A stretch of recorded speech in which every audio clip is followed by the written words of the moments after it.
From where I'm sat, and maybe it's just because I'm a comic booky guy, the logical next steps for the dynamic between Sonic and Shadow post-Sonic Adventure 2 has always been for them to take on a dynamic a little more similar to Batman and Superman. They are night and day, they are ideologically very different people, and sure, they butt heads from time to time, but I just really like the idea that beneath all that, there is a profound respect for one another, and that with Shadow, while he may keep it on the down low, he does ultimately view Sonic as a friend. But with the Tales Tube episode about Sonic and Shadow, and a lot of the interviews with Iizuka surrounding Sonic X Shadow Generations, it's becoming more and more clear to me that they are establishing that Sonic and Shadow will never be friends. They'll begrudgingly work together if it comes down to it, but despite the fact that Shadow has more than earned his stripes as a hero, these two will always be so ideologically opposed that we'll never get to see any kind of bond between the two ever develop. And while that seems senseless and just sad to me, I am learning to accept that Shadow is just never going to be the character I want him to be.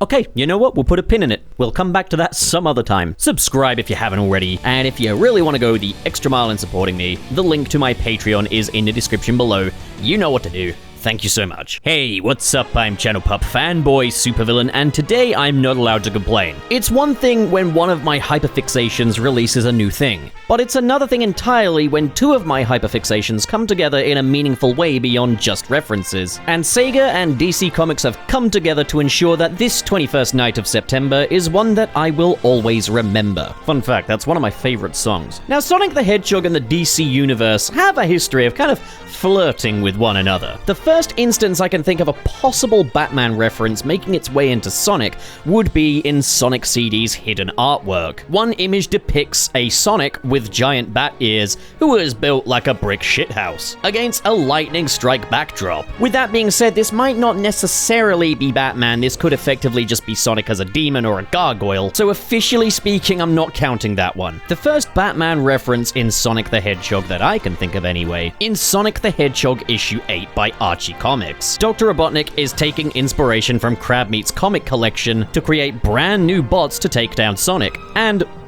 welcome to Mecha March Madness, folks, in September, so not much different from the real Mecha March Madness. We start off with Botman, who is a robot double of Batman, complete with the scalloped cape, the pointy ears, the oval on the chest with varying text, and the finned gloves. Robotnik also bases a robot off of Wolverine, but there's a mix-up in communications and ends up with a robot based on Urkel, who, if you didn't know, was played by Jaleel White, who is the voice of Sonic the Hedgehog in the Sonic SatAM cartoon and Adventures of Sonic the Hedgehog. Oh, yeah, right, Sonic Underground as well, yeah, that one. There's also the Spawn Mower, based on Spawn, who is defeated by Sonic pushing him off of Robotnik Ridge, but not before passing 3 signs, one of which reads Slow Lane, one Fast Lane, and the other McFar Lane. That is so cute. You've got Magbot, based, ironically, off of Magnus the Robot Fighter, who I know nothing about, so pretty deep cut there. Captain Marbot, obviously Captain Marvel, who even says his iconic catchphrase, Shazam, Mighty Bot, Mighty Mouse. And the cover features references to Captain America, Ghost Rider, Spider-Man, Wolverine, the Lone Ranger, Batman, and Superman. The implication being that Sonic could take all of them down. Then in Sonic the Hedgehog issue 18 from the Archie run, the Badnik Batbrain, which is, you know, the Bat robot from the Sonic games, you'll probably recognize him from Marble Zone, before attacking the titular Hedgehog, announces his appearance with his very own bat signal, with Sonic asking whose comic this is. Now, I am going to read a little too far into this and say that this also kind of doubles up as a Spider-Man reference, in that while yes, it is a bat signal, it's being utilized more in the way Spider-Man would use his spider signal to announce his presence. But back to back, we've got Batman references in Archie Comics, because then in Sonic the Hedgehog issue 19, a dimensional doorway opens, ushering in a slew of new Sonic variants. Included among them is a Bat Sonic. Sonic in his very own little bat suit. And there's nothing subtle about this, he is unmistakably a Batman Sonic. This is one for the comic lovers though, as this same issue also features a Thing Sonic and Human Torch Sonic. There's even a Wolverine Sonic. I don't know why Sonic Prime bothered doing the multiverse thing, it was never going to top this. And no, I'm not just gonna blindly hate it because it was written by Ken Penders. This is fun. The story sees all of the Sonics working together to retrieve the giant hand from Robo Robotnik, Cyborg Sonic, and Evil Sonic. The Giant's Hand clearly being a stand-in for the Infinity Gauntlet. In Sonic the Hedgehog issue 38 from Archie Comics, we get a sub-story called Bedtime Tales. In it, Sonic the Hedgehog is bedridden with a cold. To cheer Sonic up, Tails writes a series of comic books called The Freedom Fighters, clearly spoofing the Fantastic Four, with the cover artwork clearly taking cues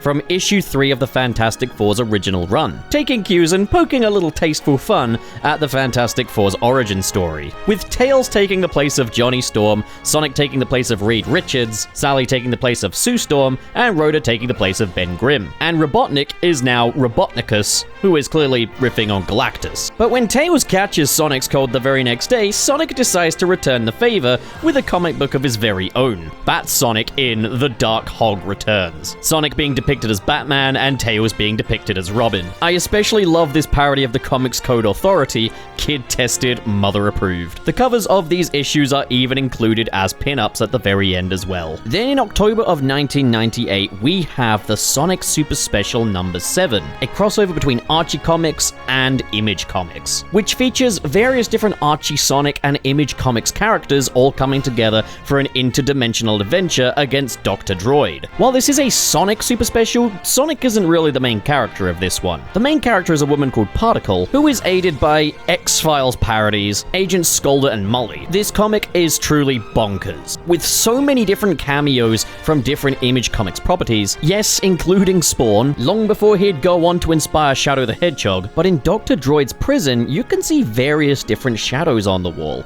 including Spider-Man and Batman. Yeah, it's absolutely bonkers. And would someone please tell me how comic books being shackled to video game continuity is better than this? In Archie Sonic 82 from May of 2000, the Sonic Adventure story arc kicks off with Sonic scouring the rooftops in search of adventure. This would be shortly before he meets Chaos for the first time. As he scours the rooftops, he mentions how he feels like all of his favorite comic book superheroes, including the Dark Bat and the Super Surfer. The Dark Bat reference coming complete with a Dark Knight Returns homage. Zack Snyder would be proud. In 2006, Ian Flynn would take over as the lead writer of the Archie Sonic comics. And in issue 160, Evil Sonic takes on the power of the Master Emerald, transforming him into Scourge the Hedgehog. From here, not only does Scourge gain green fur, taking on a more Joker-like appearance, his characterization and mannerisms become just that bit more Joker-like as well, coming to a head in Sonic the Hedgehog issue 172, where Sonic and Scourge throw down in Knot Hole. It all transpires that Fiona the Fox was effectively just using Sonic the Hedgehog. Their relationship was totally phony, and that ultimately, her heart belongs to Scourge. And in a twist of the knife, Scourge tells Sonic that to become just like him, all it takes is one bad day, which is clearly a reference to The Killing Joke. Also, seeing Scourge and Fiona side by side, we've got a crazy couple, one of which is very green, the other of which wears red. They effectively become the Joker and Harley of the Sonic universe. Speaking of which, Sonic Universe issue 84 from April of 2016 features a couple of different off-panels, one of which features Dr. Robotnik being knocked into a vat of acid by one of Dark Gaia's henchmen, and coming out of it in a purple suit with a green mustache, white skin, and red lips, stating that the monster hit him so hard that he must have fell into a different comic book. We then see Sonic in combat gear with 2 batons saying he can work with this, but it leads me to wonder if maybe that's meant to be more of a Daredevil thing than a Batman thing. Obviously, Robotnik becoming the Joker, yeah, that's Batman. But Sonic doesn't have a cape,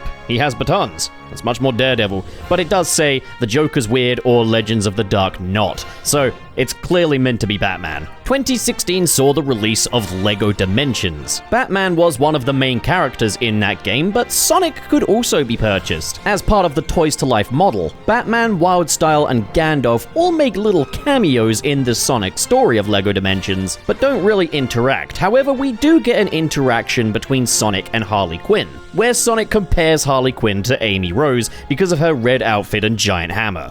Red outfit, check. Big hammer, check. Nothing personal, lady, but I'm gonna stay over here. Sonic's relationship with Batman is not purely one-sided, though. As in issue 4 of Legends of the Dark Knight from 2021, we see Batman in a dilapidated casino.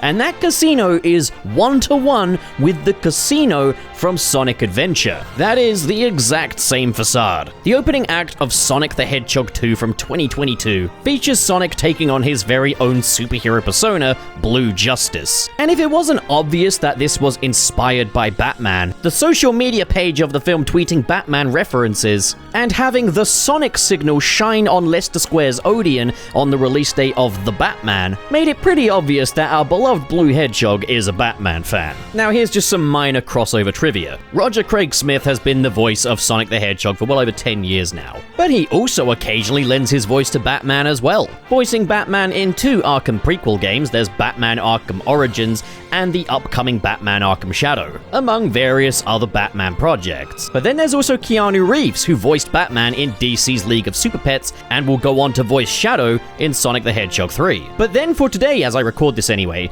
it's Batman Day, and Sonic the Hedgehog releases a video called Happy Batman Day, in which we see a thug in Gotham City taken down by a mysterious figure revealed to be Shadow the Hedgehog in a batsuit. His batsuit highly resembling the DC Rebirth version of the batsuit, albeit with much larger gauntlets, Shadow's inhibitor rings, and he does appear to have his very own mask with dark blue stripes on it. It is so cool to see, although Shadow's gonna want to make sure he never picks up a gun again. This marks the first time that a piece of centralized game Sonic media has acknowledged the DC universe. However, this does appear to be setting up something a little bigger than just this one short, as DC Official also posted this video with the title DC X Sonic Partnership Teaser. This may also link up with when IDW Comics responded to a fan's letter, the fan asking if there would be any Sonic crossovers in the pipeline. The IDW team responded saying, "As for that big question, we're not huge fans of spoilers over here, but I'd keep my eye out in the coming months for a Sonic crossover.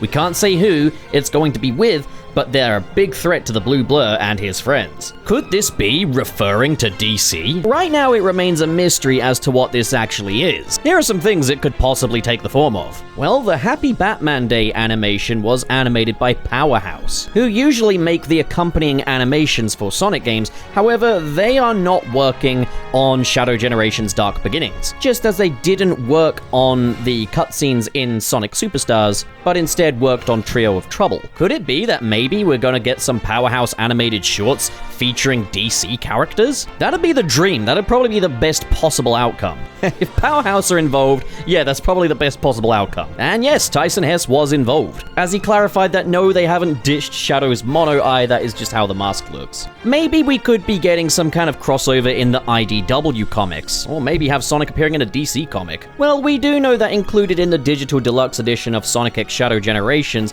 there is a mysterious skin for Shadow that they've kept secret, as well as a secret level to arrive in around about December time. Now, it's highly speculated that that will be a movie Shadow skin, and the level will be movie related. But what if we're maybe getting skins for Sonic X Shadow Generations? Maybe a Batman skin for Shadow, maybe a level that takes place in Gotham City, maybe some Superman or Flash skins for Sonic. Man, that'd be awesome. It's just awesome to see 2 of my favorite IPs crossing over like this. I tell you what, I still really want to see a Spider-Man Sonic crossover, or like Spider-Man skins. It just makes way too much sense. Sonic could wear Peter's suit, Shadow could wear Miles' suit, and Amy could wear Gwen's suit. And with the massive crossover between the Sonic and Spider-Man fanbase, it makes way too much sense. That being said, though, I'm incredibly pleased to see Batman and Sonic crossing over to this extent.